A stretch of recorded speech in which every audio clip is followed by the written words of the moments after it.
నమస్తే, welcome to hashtag you. నేను మీ రాజేష్.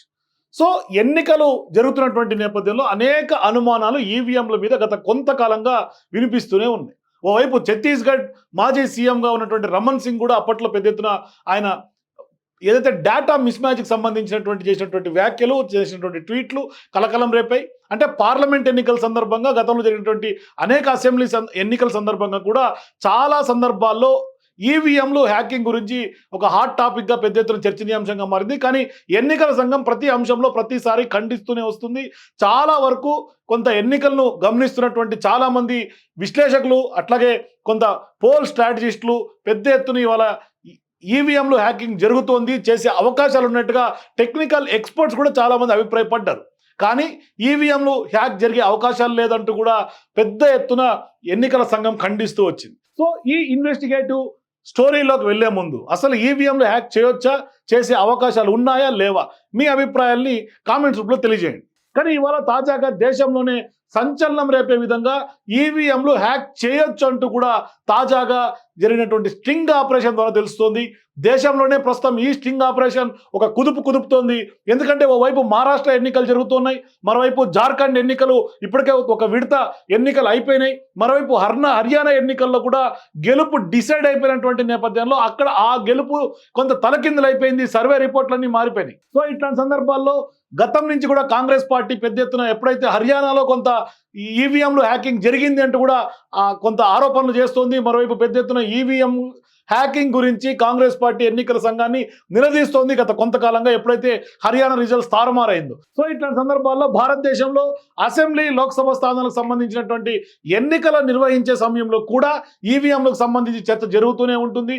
ముఖ్యంగా ఈవీఎంల హ్యాకింగ్కు సంబంధించినటువంటి వాదనలు జరుగుతూనే ఉంటాయి. కానీ ఒక పెద్ద కన్ఫ్యూజన్ ఉంటుంది, అసలు ఈవీఎంలు కొంత హ్యాక్ అయ్యే అవకాశాలు ఉంటాయా ఉండవా అనే చర్చలు, వాదనలు జరుగుతూనే ఉన్నాయి. కానీ ఏపీ అసెంబ్లీ ఎన్నికల సమయంలో కూడా ఈవీఎంలు హ్యాకింగ్ జరిగిందంటూ వైఎస్ఆర్సీపీ నాయకులు పెద్ద ఎత్తున ఆరోపణలు చేశారు. ఇక మహారాష్ట్రలో అతి త్వరలోనే అసెంబ్లీ ఎన్నికలు కూడా జరుగుతున్నటువంటి నేపథ్యంలో ఈవీఎం హ్యాక్ చేయగలమంటూ కూడా ఇండియా టుడే దేశంలోనే ఇప్పుడు ఆ సెన్సేషన్ ఇన్వెస్టిగేషన్ స్టోరీ చేసి కొంత సంచలనం రేపుతుంది.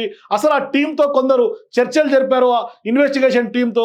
అది యాక్చువల్గా నవంబర్ 20న మహారాష్ట్ర అసెంబ్లీ ఎన్నికల సందర్భం జరుగుతున్నటువంటి నేపథ్యం, కొద్ది రోజుల్లోనే ఎన్నికలు ఉన్నటువంటి నేపథ్యంలో ఇండియా టుడే టీవీ ఛానల్ సంబంధించినటువంటి ఇన్వెస్టిగేటివ్ టీం ఆ ఈవీఎంలు హ్యాక్ చేయొచ్చు అంటూ కూడా పలు సందర్భాల్లో ఆరోపించినటువంటి సైబర్ నిపుణుడు సయ్యద్ జాతో సంప్రదింపులు జరిపారు.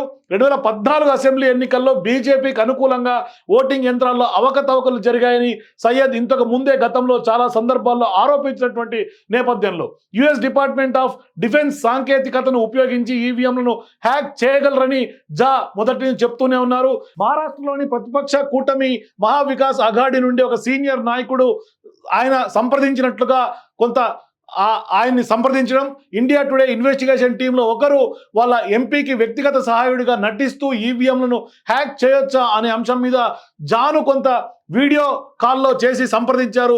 దీంతో ఆయన ఖచ్చితంగా చేయొచ్చు అంటూ కూడా ఒక కొత్త డీల్ని తెర మీద తీసుకొచ్చారు. అంటే గణితంలో పిహెచ్డి చేశానని చెప్పుకునే జా ఈ పనులు చేయటం కోసం దాదాపుగా 53 కోట్ల డిమాండ్ చేసినట్టు తెలుస్తోంది.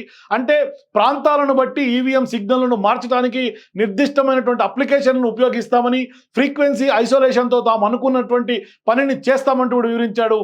అయితే ఈ క్లెయిమ్లు పూర్తిగా అవాస్తవం, ఎలాంటి సాంకేతిక ఆధారం లేదంటూ కూడా కొందరు చెప్తున్నారు. కానీ వాస్తవానికి జా ఎందుకు ఈ తరహా వ్యాఖ్యలు చేశాడు, ఇన్వెస్టిగేషన్ టీం చేసినటువంటి ఆ వీడియో కాల్ కాన్ఫరెన్స్లో చాలా స్పష్టంగా తెలుస్తోంది.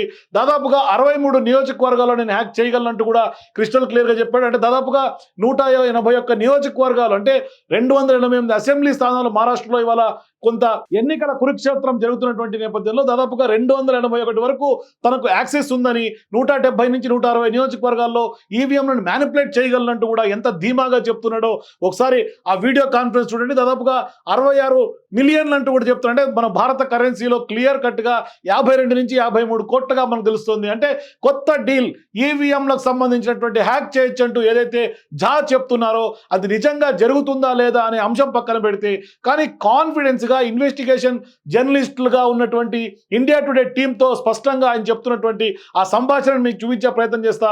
53 కోట్ల డీల్ ప్రస్తుతం తెర మీదకి వచ్చింది. కేవలం ఈ ఇండియా టుడే మొత్తం స్టోరీని నేను మీ ముందు పెట్టలేను కాబట్టి నేను కొంత బ్రీఫ్ చేశాను. కొంత మీకోసం ఎగ్జాంపుల్గా ఒక చిన్న నిడివి కలిగినటువంటి ఆ ఆడియో వీడియో సంభాషణని మీ ముందు పెట్టే ప్రయత్నం చేస్తా. आपको इंट्रोड्यूस करवा देता हूँ. ये है अल्पेश जी. नमस्कार. अल्पेश जी हैं ये हमारे. इनका आपको पता होगा इनके पास 102 सीट्स इनको दी गई है. 75 इनको करवाना है. The number is between 60 to 75. We'll give you definite digit once we finalize this. 63 होंगे आपके यहाँ. 63 63. आप बोल रहे हो कि कंफर्म हो जाएगा? हाँ 63 कंफर्म होगा. But 63 जो हम नाम देंगे वही ना? आप दे दो नाम. 105 में से मेरे पास 63 स्ट्रेट आउट एक्सेस है, लेकिन मेरे को वीवीपैट की मशीन की डिटेल्स चाहिए. సో చూశారు కదా ఈ వీడియో కాల్ ఖచ్చితంగా అత్యంత ధీమాగా చెప్తున్నటువంటి వ్యవహారం. ఖచ్చితంగా ఈవీఎంలను హ్యాక్ చేసి తీరుతా అంటూ కూడా చెప్తున్నాడు. అంటే 53 కోట్ల డీల్ తెర మీద తీసుకొచ్చాడు. మరి నిజంగానే ఈవీఎంలు హ్యాక్ చేయొచ్చా లేదా అనేది కూడా ఖచ్చితంగా ఎన్నికల సంఘం కొంత క్లారిటీ ఇవ్వాల్సినటువంటి అవసరం ఉంది. మీరు కూడా ఈవీఎంలను హ్యాక్ చేయొచ్చా? గతంలో అనేక సందర్భాల్లో చాలా రాష్ట్రాల్లో ఈవీఎంలు హ్యాక్ చేసే కొన్ని రాజకీయ పార్టీలు గెలిచాయా? పేర్లు అప్రస్తుతం, కానీ కొన్ని రాజకీయ పార్టీలు గెలిచాయని మీకు అనిపిస్తే మీ అభిప్రాయాలు కామెంట్ రూపంలో తెలియజేయండి. వీడియో నచ్చితే లైక్ చేయండి, షేర్ చేయండి. For more videos please watch #.